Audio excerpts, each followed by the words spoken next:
সবাই কেমন আছেন? আশা করি সবাই ভালো আছেন। আমি ভালো আছি, আলহামদুলিল্লাহ, আল্লাহ ভালো রাখছেন। আপনাদের আরেকটা বিষয় শেয়ার করতে আসলাম। অনেকের সমস্যা হচ্ছে আপসির নিয়ে। অনেকের আপসির খোলা হয় নাই, কিন্তু আকামা ঘাট পাইছেন। তো আপসির আপনারা দুইটা পর্যায়ে পাবেন। সুইদার ঢোকার পরে যে ফিঙ্গারটা দেবেন, দ্বিতীয়বার আবার ফিঙ্গার দেওয়ার পরে আপসির জন্য ফিঙ্গার আলাদা, ওটা দেওয়ার পরে আপসির করতে পারবেন।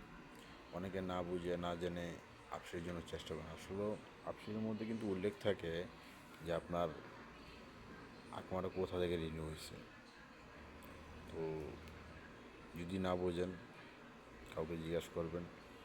এটার জন্য এখানে কিছু টাকা খরচ করতে হয়, নিতে হয়।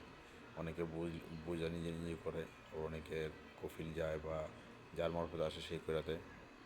তো যদি না বোঝেন, যে বুঝে তার কাছ থেকে এই জিনিসটা জানিয়ে নেবেন, সবচেয়ে ভালো হবে।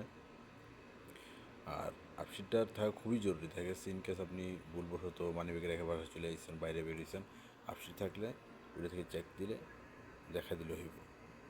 ধন্যবাদ। যদি ভিডিও ভালো লাগে, লাইক কমেন্ট শেয়ার করুন। আসসালামু আলাইকুম।